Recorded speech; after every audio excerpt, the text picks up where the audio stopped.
Welcome, friends. This is Under the Arch Sports. I'm Eric, And I'm David. and today we're going to preview the Battle Line Rivalry, Mizzou at Arkansas. Before we begin, make sure you subscribe to our YouTube channel and find us on Facebook and Instagram. Guys, do it. We're almost to 800 subscribers. Now, before we really start, I want to give a quick shout out to our friends over at the Mizzou football subreddit. They've really grown. There's a lot of good conversation going on out there. You should check them out on Reddit. Subreddit is just Mizzou football. Now, David, coming off a huge emotional win with Florida, going right into the rivalry game with Arkansas, and short week, big game. What do you think going into this game? Well, I would say a couple of things. First off, I think our defense has been vastly improved, and I feel like each game they play, they're getting better. Um, Now, that could be indicative to Florida having their massive season collapse under Dan Mullen, but I mean, the Tigers played a heck of a ball game and did a great job containing a running quarterback. So, and they actually got pressure on him when he went back to throw too. So, Yeah, consider me impressed with how the defense has vastly improved. Offensively, I feel like they've regressed. Some of that has to do with D or offensive line injuries. Some of that has to do with Basilak playing probably not even 80% healthy. So, I mean, there's much to be desired there, but I don't know if there's any fix because of all the injuries. yeah. Since Mizzou and Arkansas have since they started playing every year back in 2014, it's been pretty much all Mizzou in this series. 2015 was the only year Arkansas won this game. That was Gary Pinkel's final game as the Mizzou head coach. Now, to be fair, Arkansas had a lot of terrible teams over that stretch. They are not terrible now. They're a top 20 caliber team, and it's going to be interesting for the Missouri offense going against this Arkansas defense. Statistically, you look at rushing defense and pass defense. They are perfectly average. They're like 66th and 67th in both of those respectively. So, like you said, it's going to be interesting to see what Connor Bazelak can do. Obviously, you're going to lean on Tyler Beatty as much as you possibly can. Beatty announced on Tuesday as a finalist for the Doak Walker Award, one of three finalists that goes to the nation's best running back. So, if Arkansas wasn't focused on him, they certainly are now after that. And David, it's kind of, I'll go ahead. I was gonna say, just to give an idea of what the offense might be doing. Again, they'll like you said, be heavy on the run with Beatty and use them in the passing game as well. As usual, they're going to stick with their short passing game, but I think, and it happened a bit in the Florida game too. I think once they started actually throwing across the middle of the field and going downfield a little bit, it really opened things up, and that allowed the offensive line to get a little cohesiveness and a little time to open up holes for Beatty as well. So I think if they can find a way to stick with that game plan of maybe throwing slants across the middle or just having crossing routes, uh, even 10, 15 yards downfield, I think that will really open up things for Beatty. Yeah, and looking at the Arkansas defense they'll be facing, a lot of teams that Missouri's faced that have had defensive backs or even linemen who are among the leading tacklers. For this Arkansas defense, it's all about the linebackers. Bumper Poole is the leading tackler. He's got 107 tackles. And then there's Grant Morgan, who Missouri fans may remember kind of almost being a mirror image of Cale Garrett, the former Mizzou linebacker. He's kind of been the heart and soul of their defense, and he's got 89 tackles of his own. But aside from them, there's some familiar names for Barry Odom's defense. Trey Williams is leading that defense with 6 sacks, former Mizzou Tiger, and another former Tiger, Markel Utze. He's got a sack of his own as well. So that'll be interesting seeing those guys lining up against their former teammates. Yeah, especially with the fact that Basilak can't move around very well, and we're playing with 2 or 3 out of position offensive linemen. It could be a real interesting matchup to watch and keep an eye on. Yeah, definitely. And the Arkansas defense, they're not, or their secondary, I wouldn't call them ball hawks, but if Basilak makes some bonehead decisions like he's done a few times in the last, call it 4 or 5 games, they are capable of making him pay.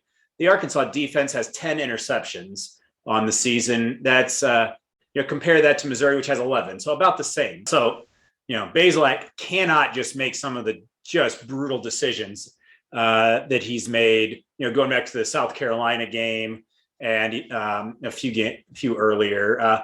It was good to see he didn't have any of those really in the Florida game. Yeah, I mean, other than that god awful intentional grounding call. Yeah. And I think he had one other ill-advised throw that he got away with. It ended up being incomplete, but it came real close to being picked. But other than that, he was really solid with his decision making, especially that 2-point conversion play where he was falling backwards. Oh man, I didn't see that one coming at all, but he made a brilliant throw right there. Yeah, you couldn't fault him for that, even if it did get picked. He had 2 guys in his face and he was falling backwards, getting ready to be sacked. Anyway, moving on to the other side of the ball, and the Arkansas offense, David, is this is the matchup where this game's going to be won or lost probably. The Arkansas, their passing offense, solid, not spectacular. Their running game, though, is one of the better running games in the country. Yeah, and with our defense, again, going up against their running game, I think if we can force them to throw the ball and beat us through the air, it'll give us a shooting chance. However, I know their quarterback really came on against Alabama, so he has proven himself through the air too. So it's going to be a really interesting matchup, and it's going to be all about how well our secondary can keep up with our receivers and how well our D-line can shut down their offensive line and fill those gaps. Yeah, when you look at the Arkansas running game, there's not really one guy you can focus on. KJ Jefferson, the quarterback, he actually has the most rushing attempts on the team. Now, that might include sacks and all that, but even if you take those away, he's still right at the same amount as Traylon Smith, who, he's got the most yards on the team. Was it 550 or so? And he excuse me, he is the one running back for Arkansas that is kind of the similar build to what Missouri has had over the years, kind of like an Ish Witter, a Marcus Murphy type. He's 5'9", 190. Frankly, a lot like Beatty before this season when Beatty put on some extra muscle. That same build anyway. They've got 2 other running backs, Dominique Johnson and Raheem Sanders, and both of them are a little bit bigger, with a 6'3" and 6'1", I believe, both about 220, 230. So those are probably going to be your more bruising type of running back. Traylon Smith, not saying he's incapable in between the tackles, but he's probably going to be a little bit more outside. And like I said, KJ Jefferson will run the football. He's got 496 running yards on the season. For comparison, Emory Jones has about 670, I think it was. So not quite that level of threat, but he is capable. And I agree with you, David, that for the Missouri defense, it has to be about containing the run. You're not going to shut down this Arkansas run defense, I don't think. They gave up less than 100 yards on the ground to both South Carolina and Florida. I don't think that's happening on Friday. So I would make KJ Jefferson prove that he can beat you through the air. At the same, you do that understanding, as you said, he is capable. He torched Alabama's defense for 326 yards, 3 touchdowns, no interceptions on 22 of 30 passing against the Crimson Tide this past Saturday. I think the Arkansas run defense has to be the top priority. Yeah, and along that lines, I noticed in the Florida game especially, while they were containing Emory Jones, they did a great job putting pressure on him when he did go back for passes. If our D line can continue that type of energy and break through and get some pressure, um, there's a shot to cause confusion or a bad pass here or there, for maybe a shot for a turnover. Not saying it will happen. It didn't happen against Florida, but they did give them enough trouble back there that they had trouble getting the ball downfield. So it could be a very interesting matchup in that regard, especially if they are able to contain the run a little bit. On to predictions. What do you think is going to happen? Man, there's a lot going on here. Rivalry game. And frankly, Missouri has had 2 games in a row where, they've spent a lot of emotion. One, this past week against Florida, the overtime and coming back from multiple deficits, and then hanging on against South Carolina the game prior. I think that's going to be a factor, just how much they have left in the tank. I'm going to pick Arkansas. By the skin of their teeth, they will not cover. The line being 14.5 as we film this. I'm going to pick Arkansas 34-20 over Mizzou. All right. And I'm going along the lines of, I guess, a little bit of due factor, number one. Mizzou's been on such a winning streak against Arkansas. I think they're due. The game's at Arkansas. It's their senior day.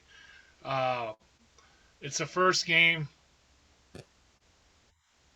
Barriota, well, I guess it's the second time, but first game Barriota with a crowd is facing Mizzou, and he finally has his defense established. I think he's going to do whatever he can to keep us from getting across that end zone line. So the defense, I think, is really going to play with a lot of emotion. And with our offensive struggles as of late, I really think Arkansas is going to come out with a victory in this one. However, I do think Mizzou will cover the line. And I have Arkansas winning this game 31-21. I think it's going to be a fun one to watch, though, and it's going to be a good after Thanksgiving entertainment, if you will. And then the god-awful Mizzou basketball Wichita State game. But we'll just forget about that one. That's a whole separate video. Yeah, right. Anyway, that's all we have for Under the Arch Sports. Thank you for watching. Happy Thanksgiving, everybody.